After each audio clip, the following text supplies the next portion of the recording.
Hi viewers, welcome to our YouTube channel Ramu Gunti.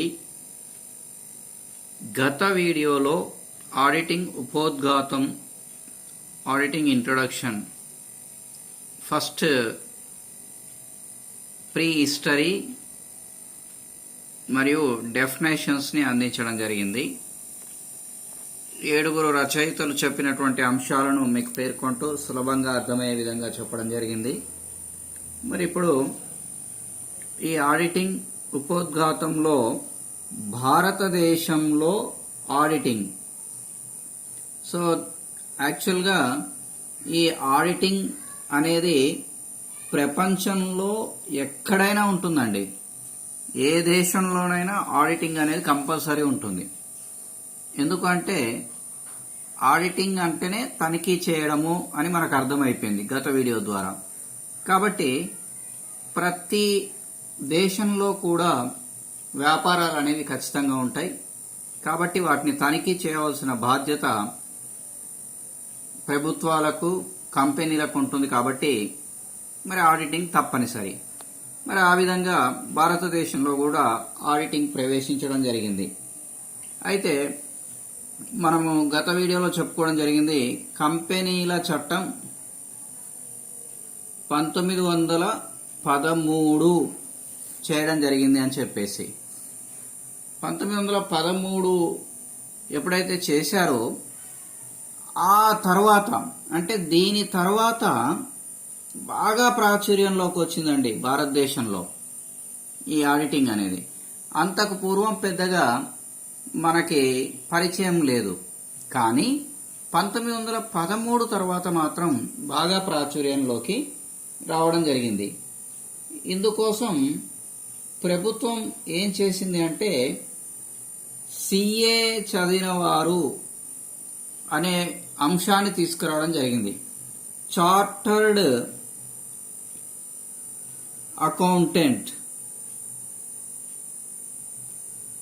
So ఈ అంశం కొరకు 1913 తర్వాత భారతదేశంలో ఆడిటర్లను తయారు చేయడానికి వ్యవస్థలకు రూపకల్పన చేయడం జరిగింది.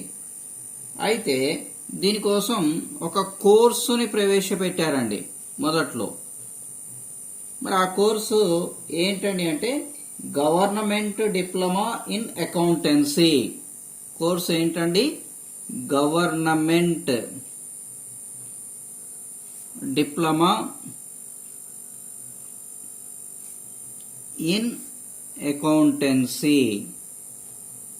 సో మొదటగా భారతదేశంలో ఆడిటర్లను తయారు చేయడానికి ప్రవేశపెట్టింది ఏంటిదండి? Government diploma in accountancy, GDA అంటారండి.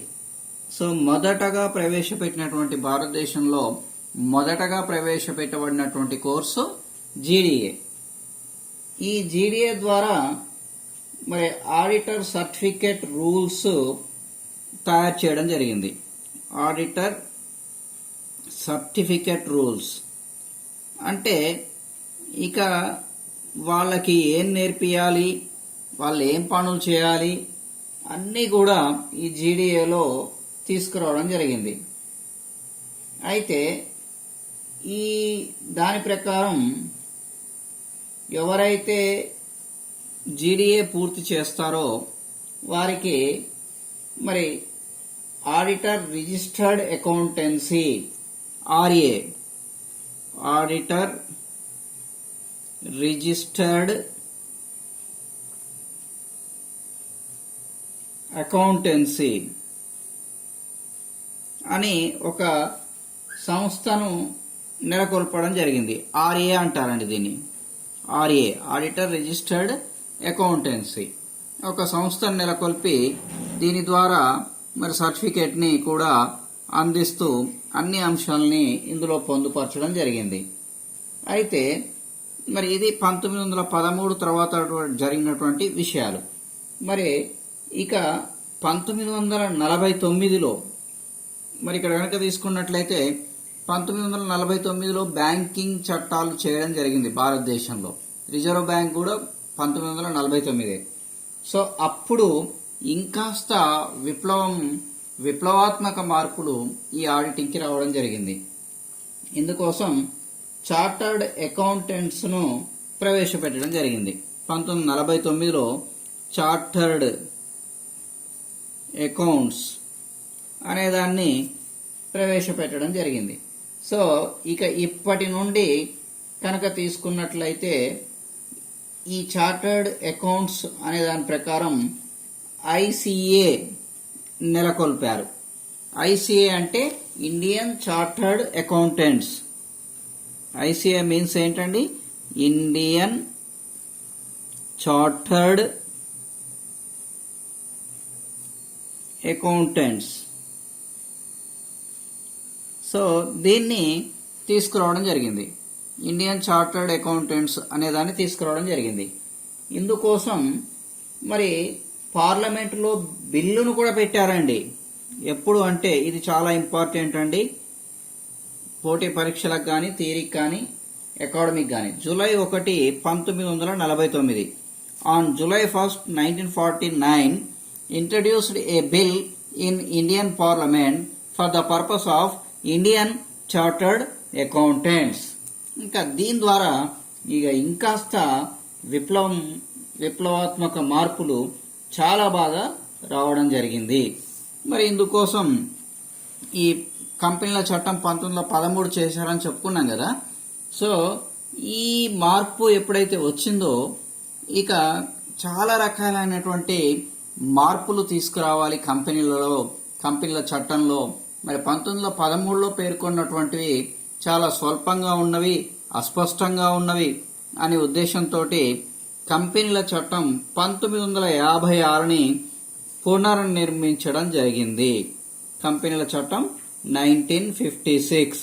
అందుకే ఎవరిని అడిగినా కూడా ఫస్ట్ భారతదేశంలో కంపెనీల చట్టం ఎప్పుడండి అంటే 1956 అని అంటారు. 1913 అని ఎవరు అనరు. ఎందుకంటే ఎప్పుడైతే ఐసిఏ పార్లమెంట్లో జూలై 1, 1949లో పాస్ అయిందో అప్పటి నుంచి మార్పులు రావడం జరిగింది. ఆ విధంగా మరి కంపెనీల కొరకు ప్రత్యేకమైనటువంటి చట్టాన్ని చేయడం జరిగింది. అదే కంపెనీల చట్టం 1956. మరి దీనికి అనుగుణంగా ఈ ఇండియన్ చార్టర్డ్ అకౌంటెంట్స్ ఐసిఏ నెలకొల్పిన తర్వాత మరి జూలై 1, 1949 పార్లమెంట్లో బిల్లు వచ్చిన తర్వాత కంపెనీల చట్టం 1956 ఇక అమల్లోకి వచ్చిన తర్వాత మరొక బాడీని, అనుబంధ బాడీ ప్రవేశపెట్టడం జరిగిందండి. అది institute of cost and works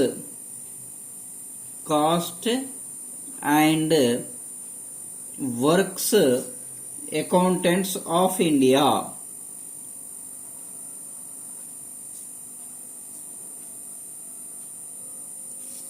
మరొక బాడీ ఏంటండి అంటే institute of cost and works accountants of India. మరి ఇది ఎప్పుడు అంటే 1959లో తీసుకురావడం జరిగిందండి. మరి ఈ విధంగా ఎప్పటికప్పుడు కూడా మరి ఈ ఆడిటింగ్లో మార్పులు తీసుకొస్తూ చాలా బాగా మరి మంచి అంశాలని పేర్కొంటూ ఆడిటింగ్కి ఒక రూపకల్పన, ఆడిటింగ్ అనేది ఒక అద్భుతమైనటువంటి కళగా తీసుకురావడం జరిగింది. మరి నెక్స్ట్ దాని ప్రకారం ఇప్పుడు చెప్పుకున్నటువంటి విషయాల ఆధారంగా ఇండియాలో ఆడిటింగ్ విధులను కూడా పేర్కొనడం జరిగిందండి. ఆడిటింగ్ విధులు ఫంక్షన్స్ ఆఫ్ ఆడిటింగ్ అంటారు. Functions of auditing. మరి ఈ ఫంక్షన్స్ ఆఫ్ ఆడిటింగ్ అనేవి ఎన్ని రకాలుగా పేర్కొన్నారు అంటే 9 రకాలుగా పేర్కొన్నారండి ఈ ఫంక్షన్స్ ఆఫ్ ఆడిటింగ్ని. చూడండి, మొదటిది వ్యాపార విధానాలు, పద్ధతులను సమీక్షించుట. వ్యాపార విధానాలు, పద్ధతులను సమీక్షించడం. సో మరి ఇక్కడ కనుక తీసుకున్నట్లయితే ఈ ఫంక్షన్స్ ఆఫ్ ఆడిటింగ్లో మొదటి ఫంక్షన్ ఏంటండి అంటే వ్యాపార విధానాలను పద్ధతులను ఎప్పటికప్పుడు పరీక్షించవలసి ఉంటుంది. తర్వాత రెండోది ఏంటండి అంటే ఖాతా పుస్తకాలలో రికార్డు చేసిన వ్యవహారాలను ఖచ్చితత్వాన్ని నిరూపించడానికి అవసరమైన పత్ర సహిత సాక్ష్యాధారాలను పరీక్షించుట. మరి మనకి ఈ స్పైసర్ అండ్ పెగ్లర్ అనే ఆయన పరిచయం ఏంటి కదండి గత వీడియోలో, ఆయన ప్రకారం మరి ఇక్కడ తీసుకుంటున్నారు ఏంటండి అంటే పత్ర సహిత సాక్ష్యాలు పరిశీలించడం. పత్ర సహిత సాక్ష్యాలు పరిశీలించడం. మరి ఇక్కడ చూడండి, మీరు గమనించండి, ఇక్కడ మీరు నోట్స్ కూడా ఈ వీడియో ద్వారా తయారు చేసుకోవచ్చు. అకాడమిక్ కావచ్చు, కాంపిటేటివ్ కావచ్చు. కాబట్టి మీరు జాగ్రత్తగా వింటే ఖచ్చితంగా ఆడిటింగ్లో సక్సెస్ అవ్వడమే కాదు, లైఫ్లో సెటిల్ కూడా అవుతారు. మరి పత్ర సహిత సాక్ష్యాలను పరిశీలించడం అంటే ఫర్ ఎగ్జాంపుల్ మీరు చూడండి, మీరు షాపింగ్కి వెళ్ళినప్పుడు షూస్ కొనుక్కున్నా, బట్టలు కొనుక్కున్నా, టీవీ కానీ, లేదా ఇప్పుడు ఫోన్ అనేది కామన్ అయిపోయింది, ఫోన్ కొనుక్కున్నా, ఏది కొనుక్కున్నా బిల్ అనేది ఇస్తారు. ఆ బిల్లులో అమౌంట్ ఎంత, ట్యాక్సెస్ ఎంత, అన్ని డీటెయిల్స్ ఉంటాయి. కాబట్టి ఇక్కడ కూడా లెక్కలు రాసేటప్పుడు వాటిని పరిశీలిస్తే మరి మోసం అనేది జరగకుండా ఉండడానికి అవకాశం ఉంటుంది. కాబట్టి ఇదొక విధిగా పేర్కొనడం జరిగింది. ఇక నెక్స్ట్ థర్డ్ వన్ ఏంటి అంటే అంతర్గత నియంత్రణను సమీక్షించట. అంతర్గత నియంత్రణ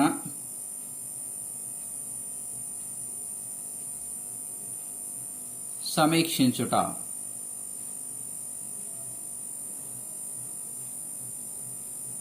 మరి అంతర్గత నియంత్రణను సమీక్షించుట అంటే ఏంటండి అంటే సాధారణంగా ఆడిటింగ్ కంటే ముందే కంపెనీలు ఏం చేస్తాయంటే ఇంటర్నల్గా స్టాఫ్ను పెట్టుకొని అన్ని చెకింగ్ చేసుకుంటాయి.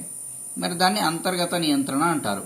మరి అది కరెక్ట్ ఉందా లేదా అనేది చెక్ చేయడం కూడా ఈ ఆడిటింగ్ యొక్క ప్రధాన విధిగా పేర్కొనడం జరిగింది. తర్వాత ఫోర్త్ వన్ ఏంటని అంటే ఆస్తుల మూల్యాంకాన్ని, వాటి అస్తిత్వాన్ని నిరూపించుట. మరి ఆస్తుల మూల్యాంకాన్ని, ఆస్తుల మూల్యాంకనం మరియు అస్తిత్వం నిరూపించుట. మరి ఇక్కడ గమనించినట్లయితే ఆస్తుల మూల్యాంకనం, అస్తిత్వం నిరూపించుట ఏంటండి అని తీసుకున్నట్లయితే మీరు ఏ ఆస్తి ఎంత ఉంది అనేది మనకి ఇప్పుడు రియల్ ఎస్టేట్ భూమి బాగా పెరిగిన కాంచి అసెట్స్, బిల్డింగ్స్, ల్యాండ్స్ వాల్యూస్ ఎంత వస్తున్నాయి అని చెప్పేసి అందరూ కూడా మాట్లాడుకుంటున్నారు. అదేవిధంగా ఇక్కడ కూడా మరి కంపెనీలో ఏం అసెట్స్ ఉన్నాయి, వాటికి సంబంధించిన విలువ ఎంత, తర్వాత అది మనుగడలోకి ఉంటుందా లేదా అని చెక్ చేయడం జరుగుతూ ఉంటుంది. తర్వాత నెక్స్ట్ ఫిఫ్త్ వన్ ఏంటంటే అంకగణితపు ఖచ్చితత్వాన్ని పరీక్షించడం. అంకగణిత ఖచ్చితత్వం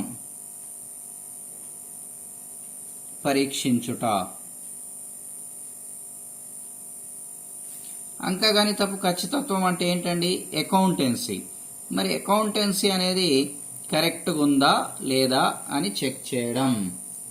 నెక్స్ట్ సిక్స్త్ వన్ చట్టపరమైన ఆపేక్షితాలని పాటించినది లేనిది చూడుట. అంటే చట్టపరంగా అన్ని అంశాలు పాటించారా లేదా, అన్ని అంశాలు అంటే చట్టపరంగా అన్ని అంశాలు పాటించడం జరిగిందా లేదా అనేది కూడా ఈ ఆడిటింగ్ చూడవలసినటువంటి ఒక విధి. అంటే ఫంక్షన్స్ ఆఫ్ ఆడిటింగ్ లో చట్టపరమైన అంశాలను కూడా పరిగణలోకి తీసుకోవాలి. తర్వాత తయారు చేసినవి అంశాలు యథార్థంగా ఉన్నాయా లేదా అంటే యథార్థత. ఎప్పుడైతే అన్ని తయారు చేశారో ఆస్తి అప్పుల పట్టిక, లాభ నష్టాల ఖాతా అవన్నీ కూడా మరి యథార్థంగా ఉన్నాయా, మరి కృత్రిమంగా తయారు చేశారా అనేది చూసుకోవాల్సి ఉంటుంది. తర్వాత నెక్స్ట్ 8th వన్ కనుక తీసుకున్నట్లయితే అంతర్గత నియంత్రణ అకౌంటింగ్ పద్ధతులను మెరుగుపరచుటకు సిఫార్సులు చేసుట. అంటే సిఫార్సులు, కొన్ని సలహాలు ఇవ్వడం. దేని కొరకు సలహాలు ఇవ్వాలి? ఇంటర్నల్ ఏదైతే చెకింగ్ ఉందో అది కరెక్ట్గా లేకపోతే ఇలా చేయాలి, మీరు ఈ విధంగా వెళ్ళండి అని చెప్పాల్సిన బాధ్యత కూడా, విధి కూడా ఆడిటింగ్కి ఉంటుంది. అదేవిధంగా నెక్స్ట్ లాస్ట్ వన్, పెట్టుబడి రాబడి అంశాల మధ్య వ్యత్యాసాలను సరిచూసుట. పెట్టుబడి రాబడి అంశాలు చూడండి, పెట్టుబడి అంశాలు రాబడి అంశాలు అనేవి మనకి అకౌంటెంట్స్లో వస్తాయి. ఆ అంశాలు మరి రెండు కూడా వ్యత్యాసాన్ని చూపెట్టారా లేదా అనేది కూడా మరి ఇక్కడ ఈ ఆడిటింగ్ అనేది చూసుకోవాల్సినటువంటి అంశం ఉంటుంది. సో మొత్తం మనం ఆడిటింగ్ విధులు కనుక తీసుకున్నట్లయితే ఎన్ని రకాలు వచ్చినాయండి? 9 రకాలు వచ్చినాయి. సో మరి ఈ వీడియో ద్వారా భారతదేశంలో ఆడిటింగ్ ఎప్పుడు వచ్చింది, మొదటగా ఏ కోర్సు వచ్చింది, కంపెనీల చట్టం మరి 1956 ఎలా వచ్చింది, తర్వాత ఈ పార్లమెంట్లో బిల్ ఎప్పుడు చేశారు, తర్వాత ఆడిటింగ్ విధులు అన్నీ కూడా చెప్పడం జరిగింది. దీని కంటిన్యూషన్ మరొక వీడియో నెక్స్ట్ వీడియోలో మీకు అందిస్తాము. మొత్తం సిలబస్ కూడా దాదాపు ఆడిటింగ్ మీద 40-50 వీడియోలకు పైగానే మేము అందిస్తాము, అకాడమిక్ పరంగా, కాంపిటేటివ్ పరంగా. కాబట్టి ప్రతి వీడియో 1-2 సార్లు చూడండి, మీ ఫ్రెండ్స్ చెప్పండి, సబ్స్క్రైబ్ చేయండి, లైక్ చేయండి, షేర్ చేయండి, కామెంట్ చేస్తే నేను వెంటనే రిప్లై ఇస్తాను. మరి మన వీడియోల ద్వారా మీరు బాగా నేర్చుకొని సక్సెస్ అవుతారని ఆశిస్తూ ఆల్ ద బెస్ట్. చివరగా ఒక విషయం ఏంటి అంటే, మీరు యూత్ కాబట్టి బైక్స్ ఖచ్చితంగా నడుపుతారు, హెల్మెట్ పెట్టుకోండి. కారు నడిపితే సీట్ బెల్ట్ మాత్రం ఖచ్చితంగా పెట్టుకోవాలి. సో ఈ జాగ్రత్తలు పాటిస్తూ మన ఛానల్ని ఆదరిస్తారని ఆశిస్తూ ఆల్ ద బెస్ట్.